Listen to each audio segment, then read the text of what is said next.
Going on, everybody? We got some folks joining us here. We got Ozzie in the house. We don't know if his Yeah, it's speakers. working. It's working. It's Oh, you working. can I'm hear me on. now? All Yeah, right. I'm on. I'm on. Thank God. Yes, thank you. Okay. All right. Well, good. All right. We got the technology Yeah. figured out. Took a minute. Yes. Sorry, guys, for the delay. I All just right. want to say thank you all for being here. Thanks for those that have joined us again. Thanks for those that are new the first time, and for those that have never been on this call before. Just a couple of housekeeping items. The first 5 or 10 minutes, we'll just go through and have everyone introduce themselves. So really, just the couple of things we want to hit on at this point in time is where you're from, what stage of this journey that you're in, and introduce yourself that way. Wise, we'll kind of do like maybe five people or so. Just because it's always great if you can connect with someone else that's um, that's in the same area that you might be in, it's the same state where you guys have similar regulations and stuff like that. And then I always encourage everyone to make sure you put any questions that you have, put those in the chat right now. So if you go into the chat, we'll go through and answer questions for everyone based on the order of the chat. So to get your questions in, whatever questions might be top of mind, things that are you have a burning desire to ask or to talk through or to find a solution for, put those in the chat right now.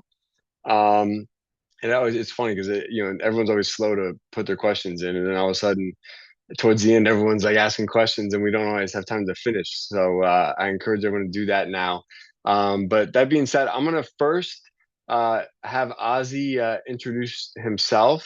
I met Ozzie back in the early days when we were doing a lot of video content on Adult Day, and I had an opportunity to meet him in person. He's in the Miami area, and he has a really nice center called Social Adult Day Center. So I'll have Ozzie if you want to introduce yourself real quick, and then we'll jump into these other introductions with other folks on the call. Yes. Hi, my name is Ozzie Herrera from Social Center Adult Daycare. We've been in business for over 11 years. We started in 2014. We're ranked number one adult daycare in my area last year by Google on 2025. We're ranked number one in Hialeah in Miami. I started a little story of mine. I started my daycare because of my grandmother. She started suffering from mood disorder and bipolar, and I didn't know anyone that owned an adult daycare. So I really wanted to help the seniors and wanted to help more people in the community. And I think there was a big need in our community to help more people. So I started Social Center Adult Daycare. We have capacity for 35 participants. We're right now between 36, 37. There is a capacity issue, but sometimes they don't come every day. So it's really hard to get all the participants in one day. So you could always have a little bit more than what you have. We're located in a great area. We have a big shopping center in our area. We're kind of like more Medicaid waiver than private pay, but we do have some private pay patients. We have like 12. We run more from the Medicaid waiver side. That's the LTC. We pick up a big logistics. We pick up from all the way from Doral. If you guys are familiar with Miami, it's Doral all the way to Permanent Pines. So we pick up like probably like 15, 20-mile radius as well. We have two vehicles. We have breakfast, lunch, and snacks, and 2 and 3 activities daily at our center.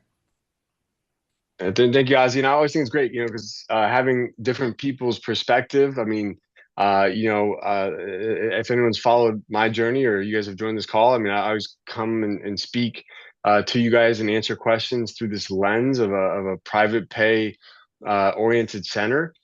Even though we have experience with Medicaid, it's not our primary focus. So it's great to have that other perspective, and the knowledge that Ozzie has on the Medicaid waiver side, and just the familiarity with how everything works on that side of things. So like it's a great balance, especially as we go through these questions. It's a great way for us to help everyone on this call a little bit more, and provide more feedback and just better context for what stage of the journey you're going through. So real quick, Ozzie, what we'll do is we'll go through and have a couple people for the next 5 minutes or so, just quick introductions. We're not doing Q&A quite yet, so right now just hey, my name is so and so. I'm from this area, this state. and this is the journey I'm in, and then we'll move on to the next one. So whoever wants to introduce themselves first, feel free to unmute yourself, say hi, and introduce yourself. Hi, my name is Rosanna. Can you hear me? What's going on, Rosanna? Hi, Hi, how are Rosanna. you? Hi. Yes, I'm from Richmond Heights, Ohio. And the stage I'm in, I've Ohio. been Medicaid approved. I am a non medical, more social adult day. And just trying to get some, where do I go to next? Just had a couple of questions. I actually put my question in because I've been approved Perfect. for my home. So we'll see. Well, Rosanna, this is great. So, so you're in Ohio. You are already open, or No, you I'm already? not open yet, but I've been Okay. approved. Medicaid has come out and approved the area, and then I'm just like, do I really want it in my house? So now I'm just Yeah. like, oh my God. So just, I listen to you all the time, but I've never been able to like get on. I always miss it. So just happy Well, to be on. hey, Thank I'm just glad you're here today. So thank you for joining Yes, us on this thank you. call, and thank you for submitting your question. And we'll definitely dive into that a little bit more. And excited to talk to you, and Yes, look forward to following you along your journey. So thank you for being here. thank you. All right, whoever else, we got Ohio representing in the house. We got Miami in the house. Who Hi. else? Hello, who am I talking to? Hi, Who? I'm Tiara. I'm sorry I don't have my camera because I did not prepare to. Literally, I found you months ago and I just had the email that I missed. I always miss it. And it was like, oh, I need to get on right now because it's starting in like 5 minutes. So I Well, it's good wasn't timing, prepared Tiara. because I Glad you could join always us. miss it. But my name is Tiara. I'm from Detroit. I'm from Metro Detroit area, Michigan. I haven't started any process. I'm just in the beginning stages of learning, just getting information and just trying to figure out the best route to take. I've been wanting to do this for like the last year and a half. And then I was crazy that the guest is from Miami because I went to Miami a few months ago before I found you. And I was just driving and it was like dog daycares everywhere. And it was like, oh, that's what I want to do. I wanted to stop in one and just talk to someone, but I'm like, that's probably not a good idea. So Well, it's next time you're in Miami, you gotta hit Ozzie up. Yeah, they're in every corner now. they Miami is are. I was just the driving, hot they were city for daycares everywhere. now, And I was man. like, Yeah, they that's look crazy. nice. I just I don't know if they know something that I don't know, but they're just like in every corner now. It's interesting because in Florida, like it's like 70% of all the adult day centers are in like the Miami area. It's No, in crazy. Miami-Dade Yeah, County. yeah, yeah. they're like Um, every other plaza. So I yeah. was like, yeah, I need to get on that. And I came across your your page. I think it was might have been Instagram. I don't know, or did I Google it? I don't even remember how I found it. But I always miss the webinar. So today I'm Well, like, I have to get on. I'm just gonna get my notebook and just listen and just but yeah, I'm well, just in the beginning stages, just trying to get information of just how I would get started, what's the best routes to go, Medicare, private pay. I see you yeah. do both options. You both have experience in your Medicaid and he's private pay. So yeah, that's interesting. I'm just trying to get Well, information. That's all. we're glad you're here, Tiara, and thank you for joining the call. Hopefully you got your question in the chat there. And we got Michigan in the house. We got Ohio in the house. Maybe we'll do two more quick intros, and then we'll jump into Q&A. Hi, Hi. Kris. Go ahead. Should I go? Or I'm not sure who was first, but feel free to take the lead if you're here. Go okay, ahead. I'll go ahead. We got time for one more after this. So My name's Mike from Sacramento, California. I opened two adult day programs for adults with developmental disabilities about 11 months ago. So I have two programs. Each of them are about 9,000 square feet. We're approved for 90 clients per program, and we have about 50 in them right now. Um, and I am looking to expand. So I just want to come here and learn as much as I can from you. awesome. Well, I think you bring a unique perspective too, because you said that you're more on the young adult side. Mhm. Is that correct? And what was your first name again? My name is Mike. Mike. What Yeah. do you do? More Yes. adult with disability? Yes, ages 22 through 65, and there's a strong need over here. So we're funded through our regional center, which is funded by the state, and it's a good business. We are getting referrals every day, and we hope to get those programs full soon and expand to more. Question: in You life. run through grants from the state? You get grants from the state? No, it's through our regional center. We have a regional center here who's funded from the state. Yeah, so I always tell people when you think about the type of adult day center you want to be, there's four different categories to choose from. When you think about like, in Mike's case, when you think about the type of clientele or the members that you want to serve, I'm just speaking for everyone on this call, that maybe is in that kind of early that discovery journey of deciding to open their own. You're going to choose either between young adult or a kind of more senior focused, and so young adult, you're going to be, caring with individuals who are younger that have different disabilities and their care needs are going to be different versus, your senior population where you might be catering, to people that have, dementia, Parkinson's or Alzheimer's or other care needs. So that's like one, thing to consider when you're opening your adult day center. And then there's the, do I want to be more social focused or more medical focused? Do I want to be a nonprofit or a for-profit organization? And then lastly, do I want to be more private pay focused versus Medicaid focused? And some of those selections when you think about choosing the type of adult day center you want to be, for instance, a young adult focused, you might by default be more payers. Your payer source might be the state because of that's just how the program runs. So sometimes there might be a symbiotic relationship between the type of adult day center you open versus the payer source, and what that reimbursement might be, and it might be different in every state. The programs that exist in every state are going to be a little different. So it's always important to just have your identity figured out. Obviously, in Mike's case, he's focused on that young adult side, and then others might focus on more of a senior focus. It doesn't mean that you can't focus on seniors and not have a few folks or individuals you care for who might be young adults. It just means that your primary population is, catering more towards one or the other. So, just wanted to share that with you guys when you are considering opening your own adult day center, how to identify the type of adult day you want to be. We'll do one more intro and then we'll go into Q&A. Hi, my name is Kiyur Acharya. I'm from Baltimore, Maryland area, and I'm in process to like last stage to sign up with a franchise or lease. I'm fighting between two, which one is good fit. I would like to actually set it up with you one on one to coach or something like that. Um, I saw your YouTube video from 8 to 10 months, and as other lady, she was keep forgetting to join a seminar. That's how your all of your email was going in my spam. Uh-huh. So I was never able to join. I run digital marketing company Yep. from last 7 year and successfully running, but that's where I kind of see some of my client have based in Ohio and California in healthcare industry, and I was as a digital marketer helping them to scale business in this industry. So I have idea to scale the business but no healthcare industry knowledge, and I'm in transit, so I don't know which way to reach it out later, but this is my Yeah. We You can got the certainly right guy, though. You got the right guy here, man. we Guy's gonna certainly guide you. we can certainly set up a call, and I'll put some more contact information there in the chat towards the end of the call. So I appreciate you joining, and I'm glad that those emails made it to your inbox as opposed to the spam folder eventually. So that's a good thing. I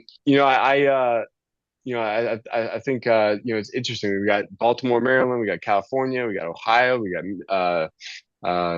Michigan, all in the House representing. We got Florida, so this is I think it's gonna be a great call. A lot of diversity. Sometimes we get these calls and everyone's from Georgia, or New York, or New Jersey, so it's great. A lot of diversity on this call too. So that being said, guys, as we go through this, we're gonna start with the first question in that chat box. We'll try to get through as many as we can. We'll have a little banter back and forth between myself and Ozzie. So he can share maybe some insight from his perspective and what he's done. But we'll go ahead and start with our first question in the chat box. I believe is that you? Is it? And I forget. Is it Tiara or Tiara? You can call me either one, whatever. Both I get Oh, called both names oh, all wait, the wait, time. wait, wait. Well, how do you pronounce it? Um, yeah, I feel like in professional settings they call me Tiara, and my mom calls me Tiara. So I'm gonna call you when your mama calls you because that just seems like the right thing to Yeah. do. So Tiara, feel free to share your question. Again, we'll try to give about 5 to 7 minutes. If we expand on one topic, it's only because that question I think will be beneficial to everyone. But feel free to go ahead and jump in. Share your question with us, and Ozzie and I will try to shed some light on that. okay, I asked about funding. Like, what is the best way to find funding? Like, I'm still in the beginning stages, or like, which route is the best way? Should I like to find funding for? I don't want to do a home. I want to do more of a facility type of adult daycare. So I was just looking more so like what is the best direction? Like when you first started, that first beginning stages before you expanded and grew. And when you say funding, you mean like startup capital to Yes. open a center? Okay. And then Yes. when you were talking about a facility, do you mean like you talking about like more of a commercial lease in a Yeah, commercial setting? yes. I want Okay. more of a facility than a home. Like I want more of a Yeah. yeah. Yeah. So more of a commercial space, a designated area to provide adult day services. I think it'd be helpful, Ozzie, I don't know if you want to share your story Yeah, about I'll how jump in you. there.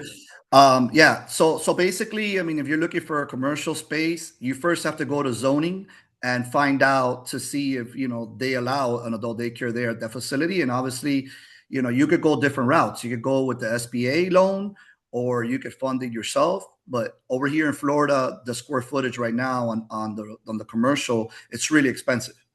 So, I mean, there's depending if you want to go nonprofit. If you want to go nonprofit, then you would have to go to the state and see if you could get a grant, or you want to go profit. I don't know what is the option that you looked at. Ozzy, when you think about when you first started out, like, and just some of the trials and tribulations of finding a space and then covering some of your costs as you were ramping up your membership. I mean, how did you manage that kind of initial funding phase? I, Was I it think I think I think obviously I funded it myself. I really didn't get any loans or any SBA, so I funded it myself. But I always at least kept some cushion, in my pocket that at least the first 2 years of a business it's a loss. So you always got to keep another 50 or 60 thousand dollars. Anyways, the state would ask you once you get your license before with the CPA, you would have to have an X amount of money in a saving account just there hold because if anything happens where are you going to keep these seniors once you open. So pretty much I had like 50, 60 thousand dollars and just hold there to maintain the business on the first year. so, Okay. Tara? It's funny. I made two different videos. Um, or I made one video on like, can you start an adult day center for less than 100 grand? And my theory was like, no, right? And then I don't know, Tiara, if you've ever been on any of these calls or have seen me share about a lady named Alicia Kleinhart in Illinois. But if you haven't come across that content or that post I've ever made about her, Alicia Kleinhart, she's in Momence or Kankakee, Illinois, in that area. You can go and find her on Facebook. Okay. And type in Alicia Kleinhart, look her up. She's the first person. She proved me wrong. So I made this video of like, you can't start an adult day center for less than 100 grand. And this girl, like, and the reason why I said that is because like I felt like it would be a disservice for me to project anything like that, like meaning if you had 20 or 30,000 set aside without raising additional capital, like I felt like it was a disservice for me to ever preach anything like you could start for 20 or 30 grand. Because the hard part about starting an adult day center is you're having to lease a space, and then depending on the state, you're going to be going through construction, and what's that permitting process like? And then the next step is awaiting licensing. If there's licensing in your state, some states that don't have licensing, you can expedite that process. Other states like Florida, where you have a licensing process, you got this carrying cost while you await this license. And so sometimes the carrying cost of having this empty space and then trying to market and then getting it up and running and employing people, and you're going through these kind of highs and lows, to Ozzie's point of it taking potentially 2 years. and you got to carry that cost over that period of time. Not only that, sorry to cut you off. Not only that is that you can't do any marketing or anything until you get an ACA license. So you're looking at you're going to be built out and everything is close to a year. That's why when you get a commercial location, you would have to work something out with your location that at least gives you 5 to 6 months to do build out, because you can't do any marketing until you get your ACA license. So and so Tierra, the reason why I love Alicia's story is because Alicia, she turned hers into a nonprofit, and then she rallied her community. Like got the mayor involved, got just all these like important people in her community involved in this cause that she had. And so the next thing you know, she has a construction guy that's helping out with parts of the build out. And then she got some other organization to help donate chairs and tables. And then she got another organization to bring, activity supplies and help support that. And so she bootstrapped this thing, and she only, contributed herself about $15,000 or so. And the rest of it was all through like donations and community support. And she just found this really impressive, to me, way of bootstrapping, getting started. But I think it takes a unique individual like Alicia of digging deep and saying, can I rally my community to come help support this cause? And, do I want to, start this as a nonprofit, which would help, rally that community around you. Otherwise, really, if you don't have the funds on you, it's gonna, it's like, what friends and family do I have that believe in this mission? And then if not that, what kind of partner can I find that believe in this mission? And how do I raise, I really need to get above this $100,000 mark if I'm going to really, do this right, unless I bootstrap it like Alicia, That's a good point. That's a good point, because here in one of my cities, I got offered a location, pretty much, it was funded, here's for you, but then you got to have all the funding to run it. But the biggest cost in an adult daycare, and we all know it, is the rent. So pretty much they were giving me a facility. They were giving it for me for free, but then I would have to run the whole thing. And I asked the city, would you guys be able to give us, funding for the seniors, because they only wanted only the people in that city. I couldn't pick up anybody else aside from outside of that city. So you could do it as well. You could go like to a community park or a facility that's in your community and they're not using it, or probably they only use it in the afternoon. Probably in the mornings, you could use it as an adult daycare center, and they could donate that to you as well. That's another way to do it. Okay, I wrote that down. No cost. I love Alicia's idea, so I'm gonna have to check her out. We have her name is I think you gotta check her Alicia. out. Like she proved me wrong. I literally wrote a post. My post was about her, about how, all right, I was wrong, and here's why I was wrong, because Alicia proved she proved to me that yes, you can do it for less than 100 grand, but you got to be scrappy, you got to be a hustler, and you got to figure out how to rally your community and get those like important people in your community to like believe in what you're doing and to come support your cause. So she proved me wrong, but she's also a very special person that like had the stamina and the dedication and the ability to rally her community to come in there and support this cause that she so it's been great. It's been great to watch her, because she proved to me that it could be done. I just think it takes I think it depends on the area too. Because if you're oversaturated with adult daycare centers, it's really hard. It might be hard to. Yeah, if you're in Miami, that might not work. If you're in Miami, it ain't gonna happen here. No, I think Metro Detroit may be a good. Tiara knows already. She knows her. Yeah, they were like every other plaza, like this plaza that you go down.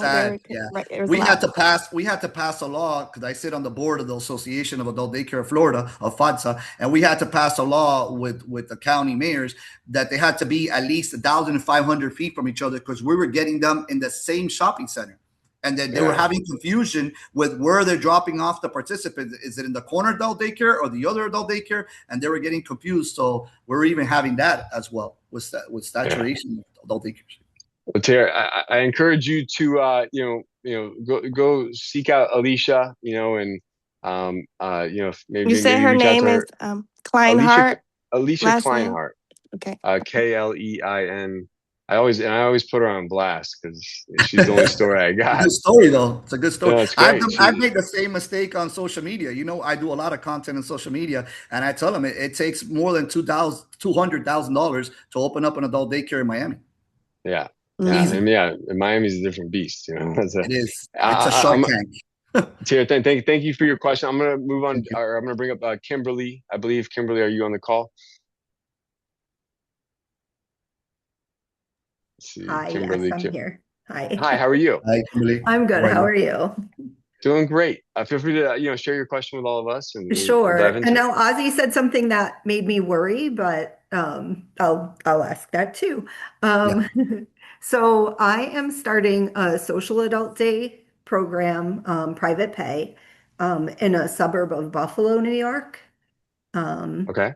And we just are doing the contract with the contractor to get that all started, starting the Yep. permit process.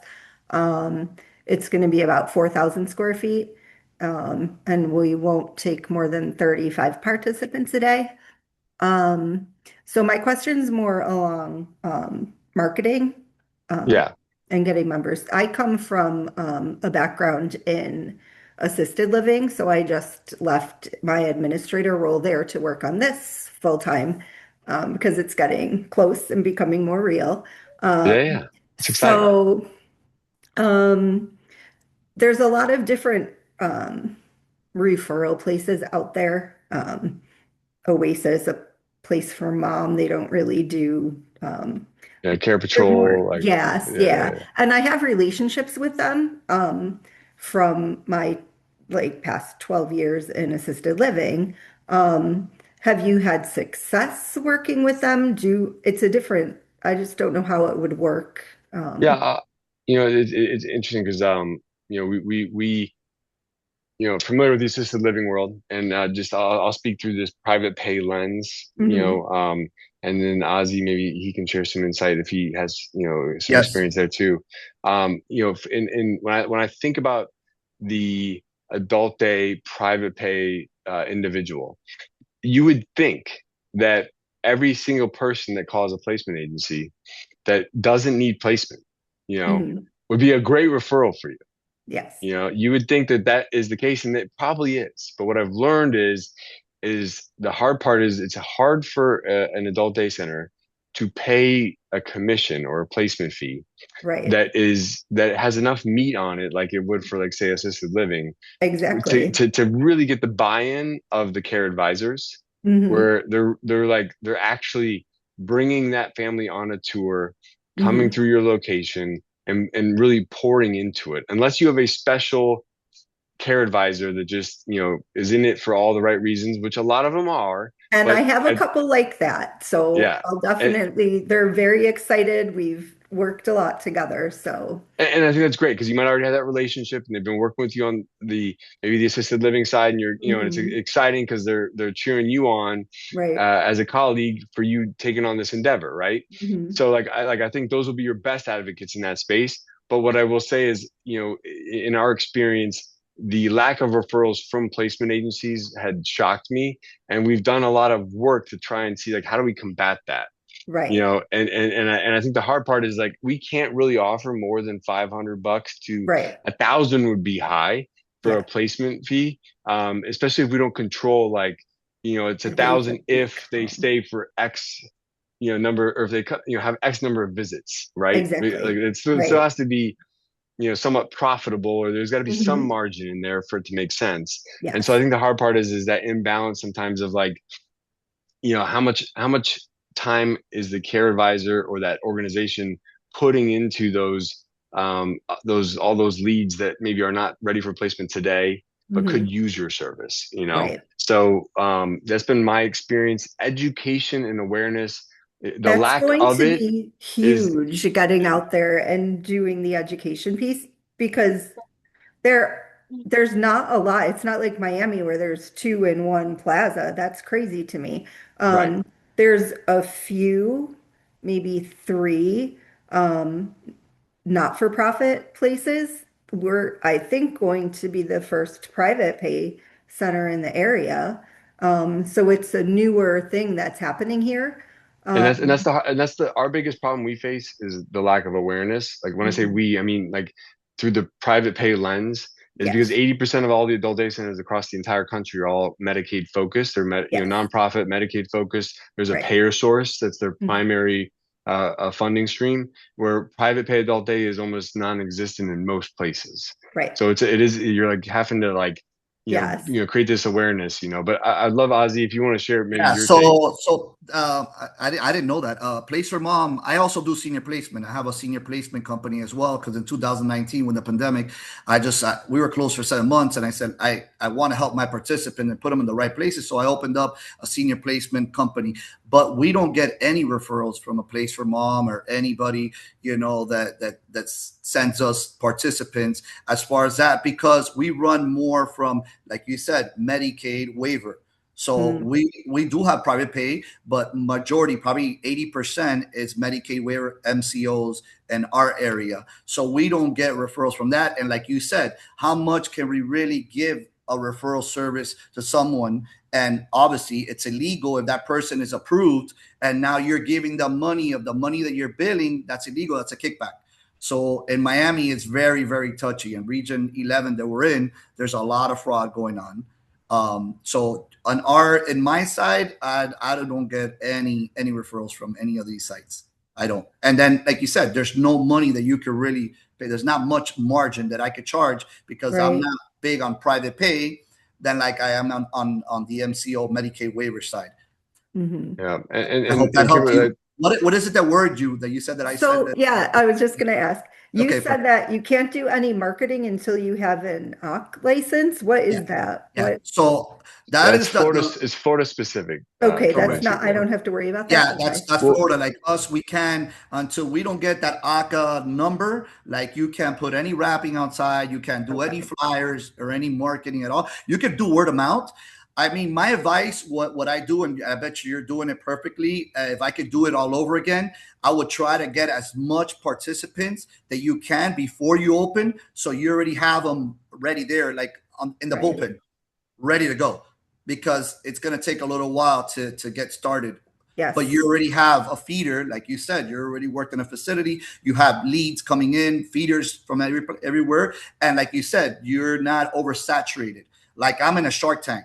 Like if you Hmm. could survive in where I'm at in Miami, Florida, you could survive anywhere Yes. because it is. Ozzy, he's jaded. He's got this jaded perspective because Miami's Yeah, it's a different world. Miami is Yeah. tough. I don't, Yeah, I tell people I'm even looking about, obviously I have one in Miami, but I'm looking into the Broward area because it's not so saturated. I mean, competition yeah, just makes me work harder. Chris and me, we don't stop working. We're constantly Hmm. doing, social media and doing content. So, it's like I say, out of sight, out of mind. But if you're in people's face every day, people are always going to think about a senior and they're going to call you for whatever it is. And that's the Right. yeah. way that we And are. and Kimberly, just a food for thought when you think about like starting, in your market, just look into your licensing to see what the restrictions are when it comes to advertising and marketing, because every state is going to have different maybe requirements or restrictions around that. To Okay. Ozzy's point, I've always like thread this, or I've always walked a gray line when it came to the marketing advertising side of things, because I think it's ridiculous that we can't advertise, when we've invested our life savings into something, Exactly. Yeah, that wasn't even a and thought I that I can't I had can't that there even I would be can't even something restricted about yeah, like that. I can't even pre-market my business that I spent my life savings on, Hmm. and so we've always I'm not I can't I'm not saying like this is what you should do, because I don't know exactly what the state licensing says. But when I Hmm. say I walked the gray line, meaning like we had a rat card and I had business cards for my team, and we had promotional stuff that was like talking about this thing opening soon.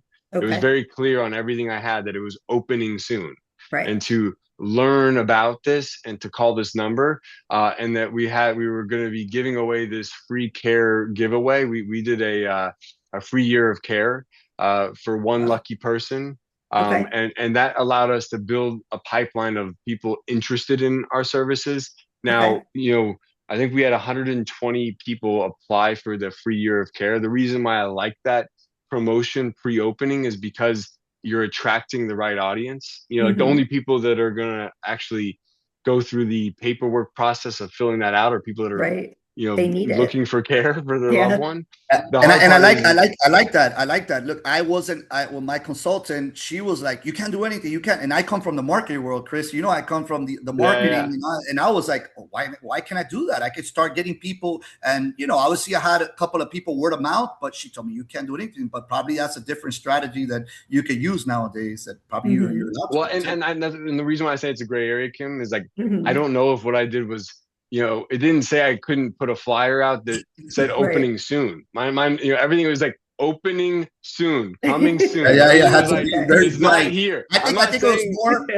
I because think it was more what like the you can't state's worried say to about. people because if they Yeah. want to come to your center, you're not open now. You're going to turn down those people? So I think it's more Right. like that. They see it Yeah, nowadays. and what they don't want you doing is they don't want you like actually caring for people without a license. That's what they're really Right. just trying to prevent, like people taking care of people without a license. And Correct. so like that gray area is like there isn't, it never said I couldn't have a business card or a rat card that Right. said coming soon or this thing Hmm. in the future. Now So I for wonder me, when I'm allowed to put my sign up. Like, right, right. So then those are all those things. Like, just look at what the rules and regs say, and then I kind of I take the approach of like I need to get the word out there. People need to know about what we're doing. So it's a Mhm. lot of handshaking and a lot of like we didn't put we didn't specifically put an ad like in something that I knew was going to get me in trouble. Like Okay. where it was going to be blatantly obvious. Everything we printed was like something we could hand out and give to someone. It was part of like a talking piece, but Okay. just come up with some sort of campaign that's going to allow you to attract someone to fill out something. Right. In exchange you're giving them this thing. It could be another thing we did is our founders club. So like for the Okay. first 25 members who Hmm. became a monthly member on one of our monthly membership plans would receive this discounted care for life. So they could apply and come through the free care giveaway, or they could receive this kind of care for life. And these were ways to just get the interest prior to opening. So we had someone to call on and Okay. someone to be there on opening day. Yes. So Yep. Thank you. You're welcome. absolutely. Thanks for being here. All Thanks right. for We got, being here. Thank you for being here. Thank you. I think, Michael Landsberg. Michael, are you on the call?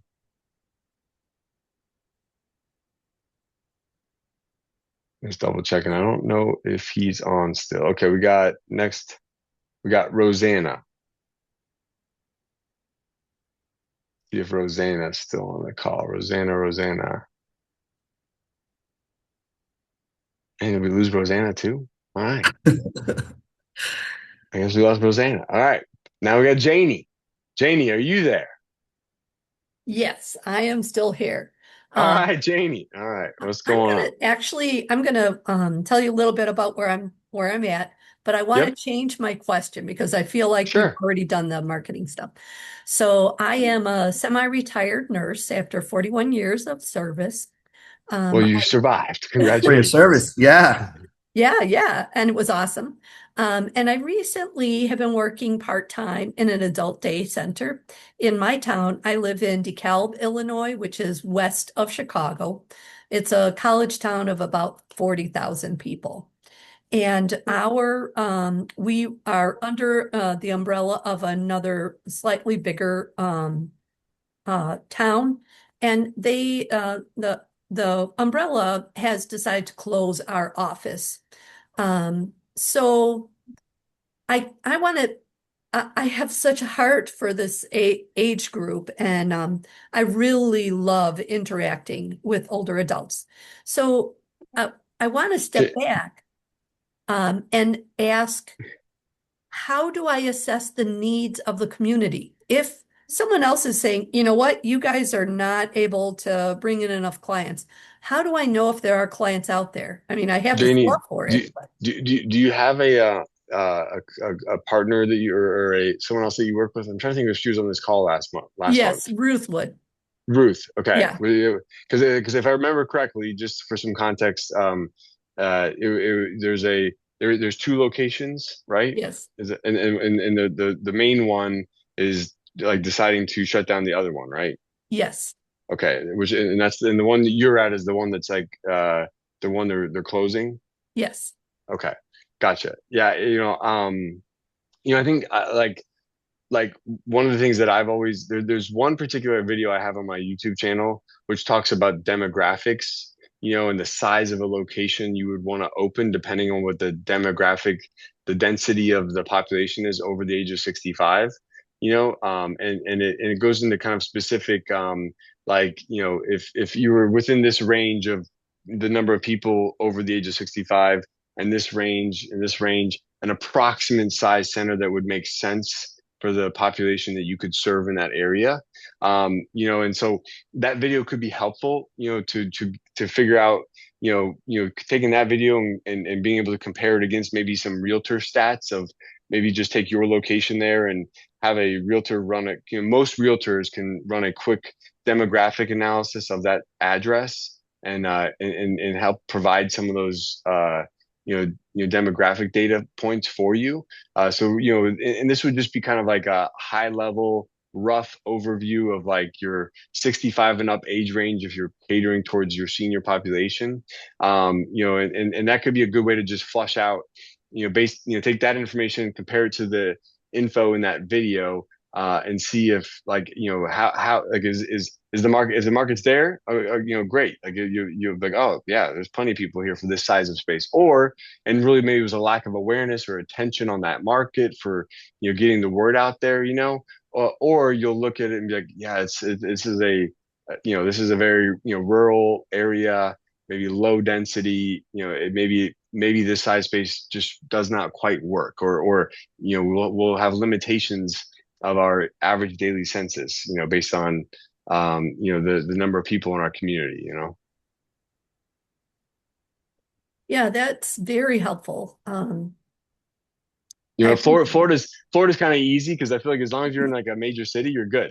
Like we're the second. Like California's number one, Florida's number two, highest age, highest population over the age of 65, and then you have Arizona, which is third, I believe. But it's like it's like a couple million people short of just Florida and California. So it's like like in our state, it's easier because you could basically throw a dart at the board and you're good. Unless you're in the middle of the state or Mayaca, like you're going to be okay.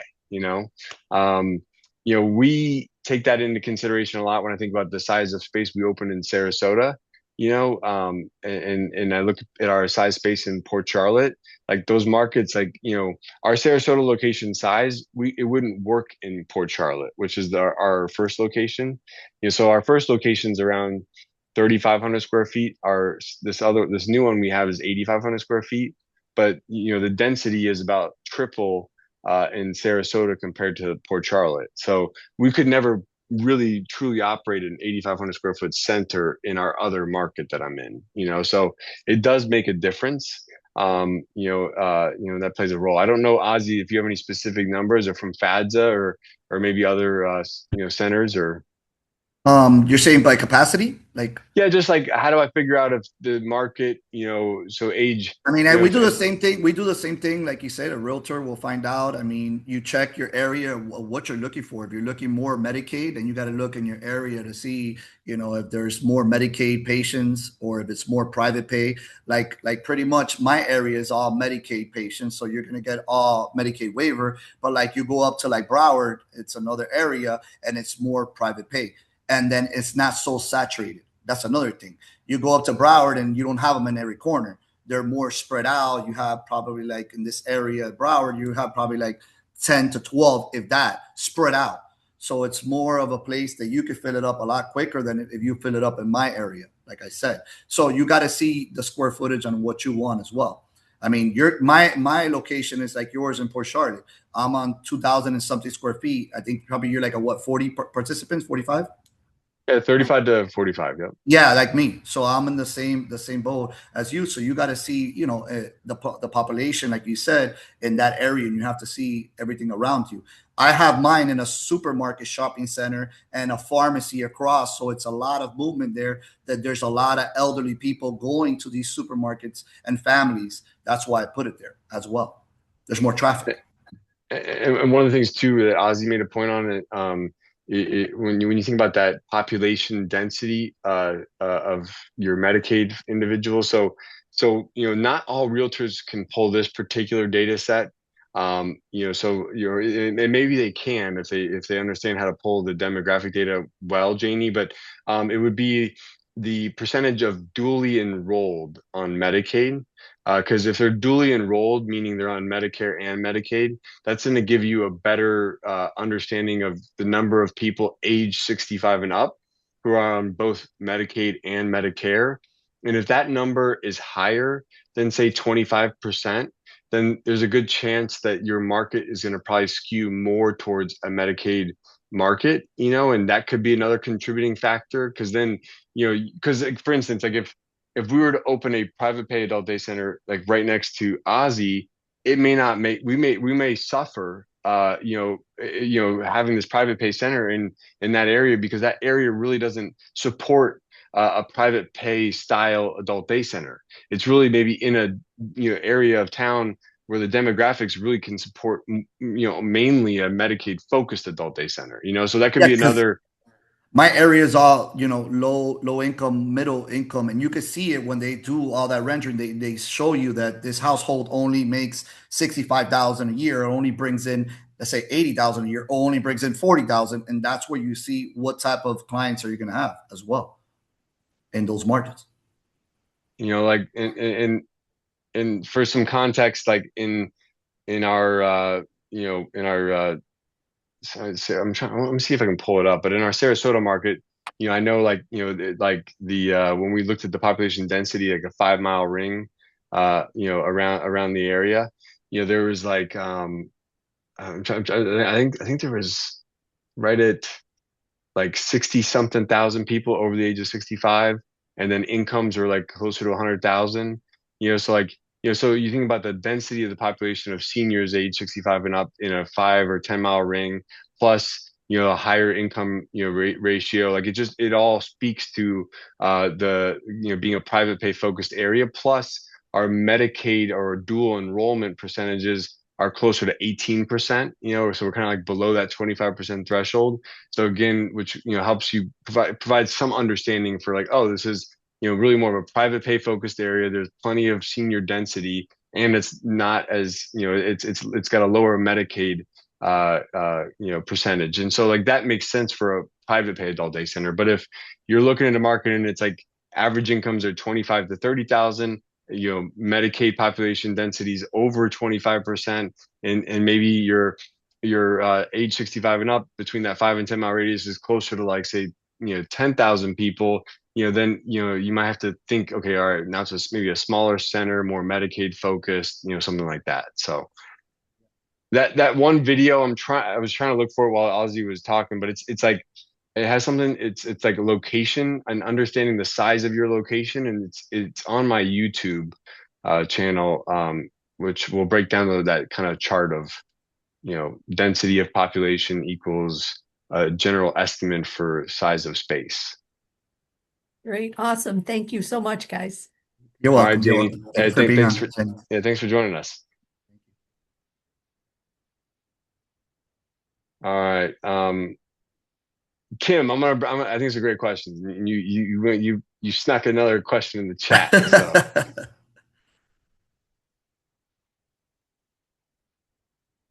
She's muted. Let's see. I did the ask. There you go. Did I? Yeah, you're good now. Yeah. Okay. Thank you. And I think it's a great question. I think it'd be helpful for anyone on this call that's entering that stage. So that's why I wanted to make sure I come back to you on it.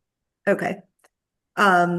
So when you are doing advertising for Google ads, what radius do you go from your center for that? What area? Yeah, so depending on the market, I'll give you mine. We're 10 miles in my Port Charlotte market, and we're 15 miles in my Sarasota market. Okay. I'm on 15 miles. I spread myself a little bit wider because I'm getting a lot of clients that are coming for me a little bit farther. And instead of, obviously I have people that tell me, I really love your center. I love your content. I love what you're doing on social media. I really want to put my grandparents or my parents in your adult daycare. I know I have a bunch of them around me, but I read your reviews. I saw everything on Google, and I really want to have them there. So it's very hard for me to turn somebody down. So I try to keep it between 15 miles as well. Okay. 10 to 15 miles. Yeah. It's weird. Kim, when I think about my two markets, this Port Charlotte market I'm familiar with, and then Sarasota, that we're also like, not now familiar with, because when you're in this area, right, and you're driving around town and stuff like that, like it's hard to get this sense of like where does everyone live and who's coming to you and where are the pockets of people that need help and care, and where are the adult children living with their mom and dad, or this, so it's a this mixed bag of in these. And then I look at our Port Charlotte market, and there's the town itself is just a smaller area. Like there's only so much area we can cover, and for whatever reason, when you go outside of 10 miles there, you feel like you're in the boonies, Right. In Sarasota, it's just a big vast, like there's like you got downtown Sarasota which is this whole downtown kind of like more cityscape area, and then on the complete opposite side of town, another like 10 miles away, you have Lakewood Ranch, which is like this massive master planned community. It takes up 3 full different exits on the highway, like just, where it's just this very vast, it spreads out into 2 different counties, and so we pull people from that area. We pull people from downtown. So like our Sarasota market, like it needs a wider radius. Like we actually put like twice the amount of miles on our vehicles in our Sarasota market versus our Port Charlotte market, and it's you probably have more traffic, right, Kris? Yeah, we have more traffic. Yeah. So transportation logistics becomes more of an issue. Like, traffic's crazy because you got people commuting to and from Sarasota from other areas. So that's one of the biggest issues is transportation as well. It's the logistics, the traffic, everything. I think it's my most difficult challenges is my logistics, my transportation. So I think, like Kim, I think when you plug in a ring around your address and you look at the 10-mile ring and the 15-mile ring, I think just knowing your market in different areas or different communities where everything is, I would say, like, if you think people are going to be coming from that particular community to you, or it makes sense, see if that area fall within the 10-mile ring or the 15-mile ring. And you can always start 15 miles on the Google ads and run with that for a little bit, see what comes in, because then you might start to get those leads that come in that's like it's just a little too far out, and then you can tighten it up a little bit. Okay. Yeah, you also don't want to have a participant in a bus for 2 to 3 hours. Right. It's not fair for them either. Right. And one question, maybe Ozzie, here to care for them and give them the care that they need. When you think about a budget, Ozzie, what do you spend per month on Google Ads? Talking about 1,000 to 1,500 a month. Yeah. I also do meta ads as well. That's Instagram and Facebook ads as well. And what do you spend on that, you think? I'll probably spend like another 1,000. Yeah. Do you feel like a lot of your leads come from those?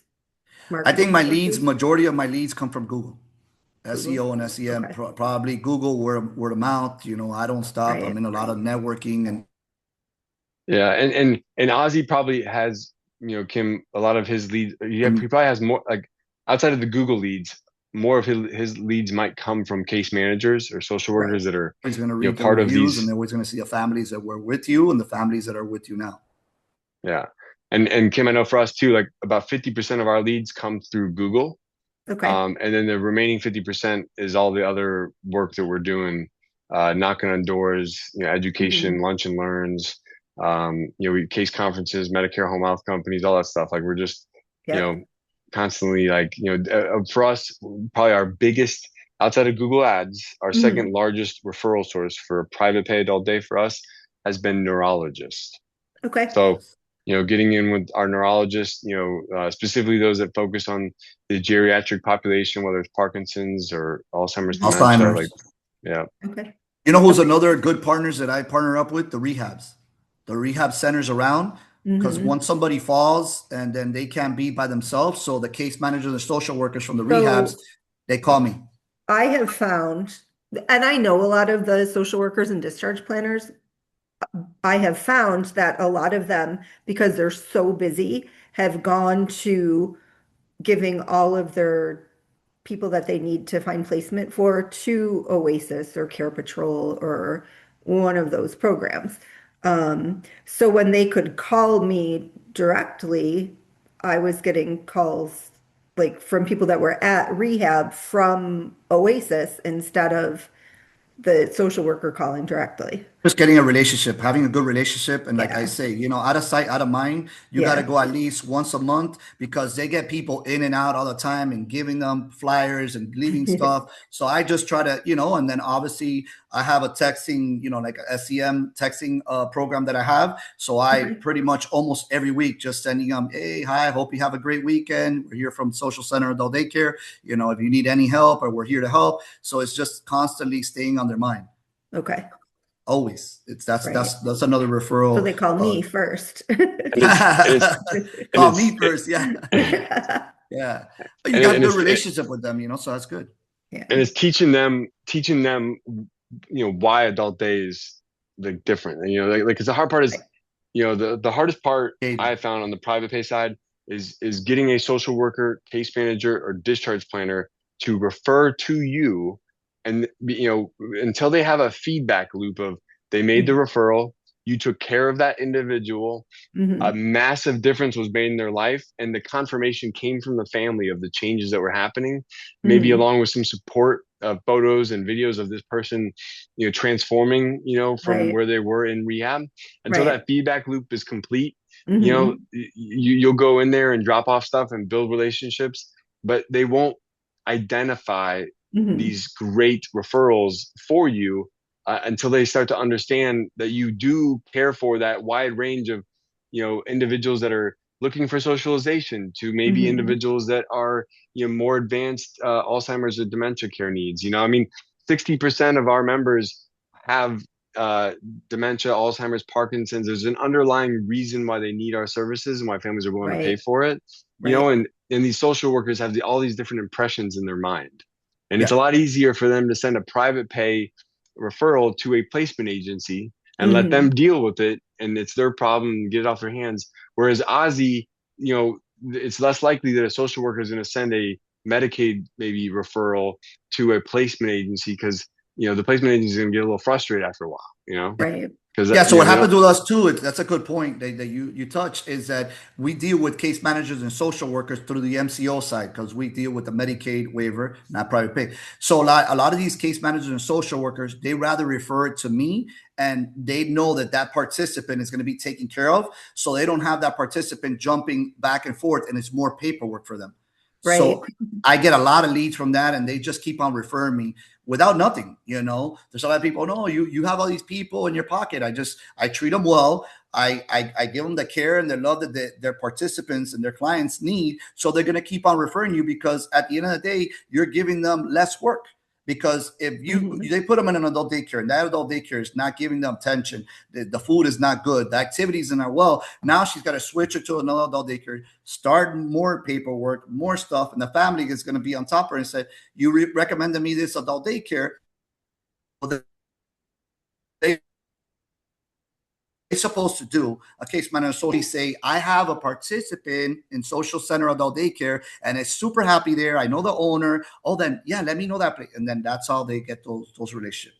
Another Hmm. thing that you could uh, probably do is join network events in your Yes. city. Network events, we have something called BNI here. It's Business Network International. That is all business owners. We meet once a week and everybody refers each other business. Okay. A chamber, go to the chamber, go to any community event and start giving out your stuff and say, listen, like Kris said, we're opening soon, coming soon. We're going to have this stuff just to let you know and get the word out. Like he says, it's a good I thing got, as I got, well. I got maybe I don't know, Ozzy, if you have time for maybe two more. The next one I think Yeah, is yeah, going to be yeah. more you focused, and then I think it's, is it Pratima? Pratima, did I say your name right? Yes, Kris, that's right. All right. So I I perceive. know if you want to Hi, share your Ozzy. question with us, and then I think Ozzy might be a great person to Yeah. provide some context about the Medicaid waiver side. Yes. Thank you, Kris.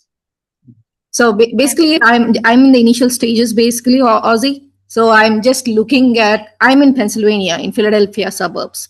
So I'm just trying to monitor what is the basic thing, whether I have to go with a private thing or the Medicaid, or what kind of the density population I'm looking for. So I'm just doing the groundwork at present. And I know I think the question you had in here, particularly, was the Medicaid waiver. Does it differ per state? It definitely differs per state. Ozzie, I think that what might be helpful, Ozzie, do you want to explain maybe how it's worked for you here in Florida? Yeah, pretty much this runs through a program that it's the middle person behind Medicaid. So they have to call. It's called Alliance for Aging. The family has to call and start the process. The person has to have a diagnosis. I don't know if you found that out. They have to have some sort of mood disorder, Alzheimer, Parkinson, or they're in a wheelchair, or they have a mental issue. So they have to have a diagnosis. If they don't have a diagnosis, it's very hard for them to get approved. Okay. So that's the way it runs here in Florida. And obviously, then the insurance will come in and they will cover 3 days or 5 days, depending. And Ozzie, how does that work when it comes to like you becoming a provider, with them, the rates side of it, and then how you have to kind of sometimes maybe either use food or transportation to kind of wrap the services around to make it profitable. So the way that it runs over here, what covers it is obviously when they get approved, they have to pick an insurance. There's 7 insurance that run through the Medicaid waiver here in Florida. So it will cover the transportation. The transportation runs through brokers. So the brokers also get a cut of the piece that you get as well without doing nothing. But there's still brokers involved. Before that, we were able to go directly to Medicaid, but now there's MCOs, they're insurances, and they pay you per day. The rates have gone down, so the average rate is paying right now between $65 to $75 a day. And Ozzie, each MCO that you're contracted with was an individual agreement that you negotiated with that MCO. Correct. So every MCO has a different agreement for everybody. It shouldn't be like that, but in Florida it is like that, because they could be like, I could have a contract, let's say, with United for 75, but my neighbor across the street that has an adult daycare probably has an agreement for 65. That it shouldn't be that way. So these MCOs are different by contract with different people. Now going into the food, now you have the food program. So you have to have obviously a contract with the food program. You have to get a catering company that is licensed with the food program, and then you bill the food. And once you pay the food, then like at the end of the month, they'll reimburse you for the food that you build for the participants that you have under the food program. Now, this is important, for everyone on this call too, is what Ozzie's talking about is, because he's more Medicaid focused, like for instance, like that food program that he's talking about, because of like, say, our percentage of members that we serve who are on Medicaid, we don't have a great enough percentage of Medicaid members to get reimbursed for that food program, but in his case, this is how he takes that $65 to $75 a day, and you layer on transportation, and then you layer on food reimbursement to get to a rate that makes it actually profitable, because at $65, $75 a day alone without the other reimbursements would be hard for him to operate. But with those additional reimbursements, good thing that you said that as well. So pretty much they won't give you the food program unless you have 8 participants to be in the food program. That is the average that they average out. If you have less than 8, they won't give you a contract with the food program. And Ozzie, when you think about like on a per member per day basis, when you layer on the MCO contracted daily rate plus the transportation plus the food on an average day, what is that? Maybe what's the roundabout number that you're able to you're looking at with everything, you're looking at probably like 110, 120 if they come to 5 days. Right. A member that comes with United and obviously has all the benefits. So right now, obviously, the cost of everything in Miami is so high. So inflation it's up to the roof. So with cost and everything, it's very hard to run centers if you don't have them full to capacity, because obviously we're doing it for the right reasons for seniors, but it's a business. At the end of the day, you have to make money, you have to pay costs. So you have employees that are $15 an hour now that we have to be paying. You have transportation, you have buses, you have rent, you have utilities. So it's a lot. I mean, it could probably be a little bit less than 120. If you have a participant with a United or Molina, that's the one that's paying 75. Before, United was paying $90 a day. Now they brought down our rate 16%. So now they're back down at 75. Why they did that as well is because all the other insurances were supposed to increase their daily rates and they didn't. So United said, why are we going to stay at 90? They captured majority of the market, because that's why they did it too. Majority of the market went with United. I don't do that because I don't put all my eggs in one basket. I have all the insurances and I try to spread everybody around. But majority of people are going to move them to United because they're the ones that pay the most.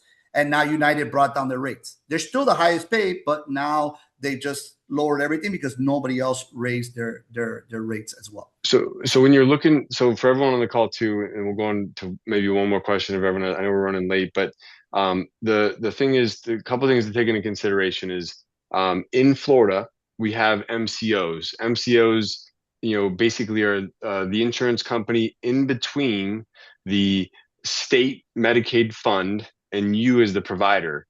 And so they are the ones that are now managing the risk of that individual, and instead of billing the state directly and billing Medicaid directly, you're actually billing an insurance company. So you would go through a Medicaid approval process, and then once you get approved for Medicaid, then you'd have to go get contracted with these insurance companies or MCOs and get contracted at a negotiated rate.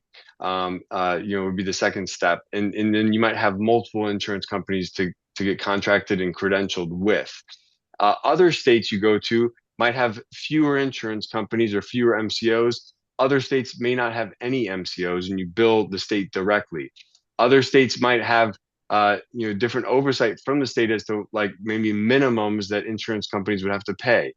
So each state's going to be very different as far as this Medicaid program, how it works, how it operates, what those reimbursement rates are, and stuff like that. So it's important that if you are going to open a Medicaid-focused adult day center, that you understand your state's Medicaid rates and the reimbursement and how the payer source side of it works. Because some states you might go into to open a Medicaid-focused center, but they might have a limitation where you have to be open for a year before you can even apply for Medicaid.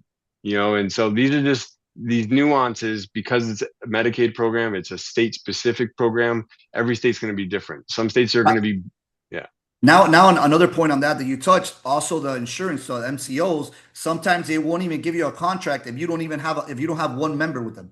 So now it's happening that like you open a center and you want a contract with United will tell you no, you don't have a member with us. Once you get a member with us, then I'll give you a contract with us. If not, they won't give you the contract. So a lot of people are facing those challenges as well, that it wasn't happening before because we're oversaturated. So that's and that's why it's so important that if you're going that route, just to really do some research in your state, go visit with other operators in your state, really try to understand how the Medicaid process works, what those reimbursement rates are, because some states it's going to make sense to open one, and the reimbursement rates will make perfect sense. Other states, like say Texas, where reimbursement rates are $37 a day, like it just makes zero sense to open a Medicaid funded adult day center. I say that, and Ozzie's like, "Thank God for my $65-$75." Right. But you can't run an adult day center at $37 a day. And so in Texas it makes zero sense. But this just goes to a lack of lobbyists and really people, helping to make change at that Medicaid level. So I know we're running a little short on time. Thank you, guys. You're welcome. If there's any, I think for the sake of, maybe just opening up the floor to maybe one more question. I saw someone raise their hand. If they want to go ahead and, unmute themselves and share your question, and we'll kind of finish off with this question. Okay. Yeah. Good evening. My name is Kris. I have a question, but he actually answered it, but I just want to make sure. I live in Texas. So I just recently, a year ago, opened up a day hub. So we just been open for a year, but I've been getting more people calling me, asking me if I do take geriatrics, and I do not, because the population I serve is for people that are like 18 years and above that have autism, Down syndrome. So I was looking into to expand and add a adult daycare, but the cost they pay for a day, like the reimbursement for a day is so low. So that's the reason why I actually called in, just to ask to confirm if that's the truth. But I heard someone just mention that in Texas they do reimburse for $37 per day. Is that Yeah, correct? that was the last rate that I was made aware of, within this last year or so. Someone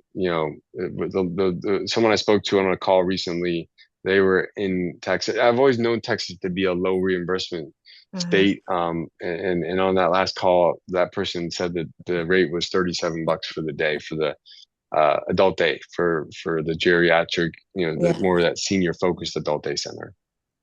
Okay, I think that's all I needed to know. That's all. Yeah, thank you so Well, much. Yeah. yeah, yeah. Well, and guys, I really appreciate your time, Ozzy. I'm grateful for you to join us on this call. I think having that unique perspective is helpful. Thank you for having me. I look forward to be again a guest on your show, and any question that he has. I also my 90% of my participants have Alzheimer, and we cater more for the Hispanic community. So if you guys, obviously Hispanic, I could talk in Spanish as well. So if anybody, if you ever want to invite me again, and there's Spanish speaking clients or people that want to ask questions, I could answer it in Spanish as well, that we could help out as well. And I want to thank you for all you're doing. Thank you so much. Yeah, and everyone, Ozzy, is there? I don't know if I don't want you to be bombarded, but if someone did have a question for you or wanted to reach out to you, what's the best way for them? Social Yeah, media, they Facebook, can or? reach me. They can reach me at social. My email is social center Hialeah. Hialeah is HIALEAH at gmail.com. Or you could just follow us at our website is socialcenter.care. And then our Instagram is social underscore center ADC. Yeah, and he puts and Ozzy puts out 305 305 512 3510. And Ozzy puts out a lot of great content as well, and he showcases like he'll do an interview and it'll be in the center, and there's stuff going on in the background, and they're playing games, and it's great. It kind of really showcases the Yeah, I state. also have a podcast. Yeah, I Yeah, also have a podcast that I film out of my daycare live. It's called Healthy Insights. Hablando Jugando in Spanish is playing and talking. So we're playing domino where I invite guests. Hopefully you could be in Miami one day and you could come on the podcast. So it'd be yeah, cool to have you. I've had Jason, that's the president of the association of our association. Now Yoni's the president now because obviously, like I said, I sit on the board of the yeah, association of FADSA. We keep on lobbying. We keep on, we just came from Tallahassee, met with ACA, met with the health elder affairs as well, and a bunch of political people just to keep on making awareness and telling us that we're kind of like the stepchild in Florida. I mean, on the Medicare side, on adult daycare, they see yeah. us No, like the stepchild, and they have us on the low. But obviously we're making things happen. We have a lobbyist that's advocating for us as well. But I keep on putting content out there. I keep on educating people. And my content is a little different because I do it in English and in Spanish to my population, obviously, around, and make it fun. We make it like a social club, social environment. Obviously, people that come to an adult daycare live 10 more years of their life. That's a study. And we keep on helping seniors as well. I love it, man. I appreciate you being on, man. I was gonna do a quick lightning round. I saw two more questions that Yes. we just didn't get to. I'm instead of bringing them on and going back and forth, I was just gonna answer them. So one of them was franchise versus going independent. If franchise, which one? The reality of the adult day space is there's not a lot of franchise options, right? So you have Town Square, you have Sarah Care, you have there's a new one in California that launched called Vacation for Seniors, I believe. Then you have Elderwell, and I think they really and then we are probably about a year out from really launching and supporting our franchisees. So we will be an option soon, but not yet. But when I think about the options that exist, Town Square is a really large investment. Elderwell is a lower cost, franchise investment. And then you have Sarah Care that's been around for a long time, and each of their centers just look and feel a little bit different, and kind of some cater more private pay, some more Medicaid focus. So each of these centers, I think it just really comes down to the identity that you want to be. If you want to be private pay focused, you want to be larger, you want to have like a national branding and support. A town square might make sense, but you're gonna have deeper pockets. If you want that family mom and pop feel, lower startup costs, maybe the support is not as as dialed in, because they're building this, but it's more mom and pop focused. Like you're going to get that intimate, hands-on support. Elderwell might be a great relationship, because they're going to walk hand in hand with you, and you guys are going to be learning together, and at least they know they have some idea of what it takes and some of the struggles, but they're going to be learning with you and helping you along that journey. So from a franchise versus independent, there's really no perfect model, and there's not a lot of franchise options that exist. So I encourage everyone that is exploring that is reach out to the different franchise options that exist and see if it makes sense financially and from a partnership perspective. Because at the end of the day, a franchise is a partnership. You guys are in this together, and there's things to be learned on both sides. Just because they're a franchise doesn't mean they have all the answers, because we don't have enough franchises that are in every single state. And then when it comes to Jen and Kenny Peters, they asked the question, we have a business plan pro forma, but aren't sure if the numbers are realistic. Are there any benchmarks for day-to-day costs? Jen and Kenny, if I don't know if you've watched any of the videos at all, but we have a general video on different, I would say, I think there's 4 different videos, and it's the cost to start and an adult day center for different square footages. And then there's also a KPI one we made for the financial side of things, all on our YouTube channel that dives deeper into some of those numbers and some of those costs, when it comes to your pro forma. At the end of the day, my biggest thing is your 2 largest expenses are going to be, one, your fixed, your space, so your lease, or your mortgage if you own the space, and then 2, your labor costs. And for me, labor costs ideally should be 40% or below. That won't be the case when you first open, but when you start to get to capacity and you're at 80 to 100% capacity, like how do you keep and maintain labor costs below 40%? And then your lease space there's a lot of variables there, whether you lease or you own, but there are some benchmarks that you'll find in that financial KPI video that I made on our YouTube channel. So if you go to the YouTube channel, go to the playlist financial, or I think it's financial, the financial playlist. You'll see the video for KPIs there, and there's some benchmarks at the end when it comes to labor, lease, and some other costs that are important to consider.